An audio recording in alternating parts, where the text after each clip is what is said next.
حضرت مالک بن دینار لکھتے ہیں کہ میں طواف کعبہ کر رہا تھا، کوئی وظیفہ پڑھتا، کوئی وظیفہ پڑھتا۔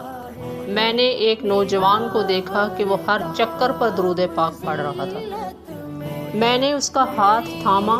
جب اس کے 7 چکر پورے ہوئے تو میں نے اس سے پوچھا کہ تجھے اور کچھ نہیں آتا؟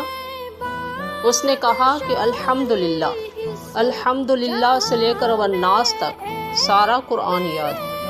پوچھو کیا پوچھنا چاہتے ہیں؟ تو پوچھا کہ ہر چکر پر تم درود پاک کیوں پڑھتے ہو؟ تو اس نے کہا کہ جس کو جس سے جو کچھ ملے وہی کرتا ہے نا، اپنا نفع دیکھ کر ہی کرنا ہوتا ہے نا۔ حضرت مالک بن دینار کہتے ہیں کہ کیسا نفع؟ اس نے کہا کہ کیوں بتاؤں؟ آپ نے فرمایا کہ جانتے ہو کہ میں مالک بن دینار ہوں؟ اس نے کہا کہ حضور اگر آپ نہ پوچھتے تو نہ بتاتا۔ ایک دن میں اور میرے والد حج کے لیے گئے۔ راستے میں پردیس میں میرے والد کی طبیعت خراب ہو گئی۔ مغرب کے وقت حالت زیادہ خراب ہو گئی اور میرے والد کا انتقال ہو گیا۔ اب میں اکیلا اندھیری رات میں، میرے ہاتھ میں ایک لالٹین، جیسے ہی میں نے وہ اپنے والد کے چہرے کے قریب کیا تو والد کا چہرہ کالا پڑ گیا تھا۔ میں بڑا پریشان ہوا اور اسی پریشانی میں درخت کے ساتھ ٹیک لگا کر بیٹھ گیا۔ منہ نیچے تھا کہ مجھے خوشبو آنے لگ گئی۔ جیسے ہی میں نے دیکھا کہ 5 اشخاص میرے پاس سے گزرے کہ ان میں سے 4 ستارے اور ایک چمکتا ہوا چاند تھا۔ میں نے دیکھا کہ وہ 5 اشخاص میرے پاس سے گزرے اور میرے والد کی میت کے پاس کھڑے ہو گئے۔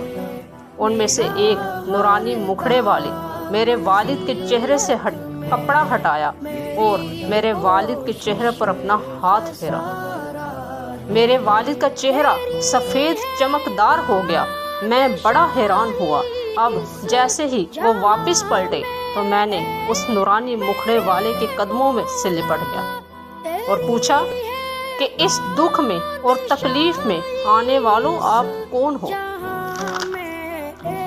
ان میں سے ایک نورانی چہرے والے بولے کہ تم نہیں جانتے کہ میں علی ہوں، اور وہ عمر ہیں، وہ ابو بکر ہیں، وہ عثمان ہیں، اور یہ جو نورانی چہرے والے ہیں یہ اللہ کے محبوب ہیں، مدینے سے آئے ہیں۔ حضور علیہ الصلوۃ والسلام جب واپس پلٹے اور مجھے اپنے سینے سے لگایا اور فرمایا کہ فکر نہ کرنا، صبح فوجیں آئیں گی، فکر نہ کرنا، صبح فوجیں آئیں گی۔ میں نے عرض کی کہ یا رسول اللہ، یا حبیب اللہ، اتنے دکھ اور پریشانی میں اتنی کرم نوازی کی ہے تو ذرا بتا دیجئے کہ میرے والد کا ایسا کون سا عمل تھا کہ آپ ان دکھوں میں آئے اور نور علی نور کر گئے، روشنیاں بکھیر گئے۔ تو حضور علیہ السلام نے فرمایا کہ تجھے پتہ ہے کہ تیرا باپ ہر لمحہ مجھ پر درود پڑھتا تھا، ہر گھڑی مجھ پر درود پڑھتا تھا۔ اس نے ساری عمر مجھے نہیں بھلایا تو میں اسے کیسے بھلا دیتا؟ جب آپ تشریف لے گئے تو صبح میں نے دیکھا کہ فوجیں آئیں اور جیسے ہی میرے والد کا جنازہ اٹھا تو خوشبوئیں پھیل گئیں۔ پھر وہ شخص کہنے لگا کچھ تو سن کے درود پڑھتے ہیں، لیکن میں تجربہ کر کے درود پاک پڑھ رہا ہوں۔ میری سانس درود پڑھتی ہے، میری زندگی درود پڑھتی ہے۔ مالک مجھے امید ہے کہ جب میں مر جاؤں گا میری قبر سے بھی درود و سلام کی صدائیں آئیں گی۔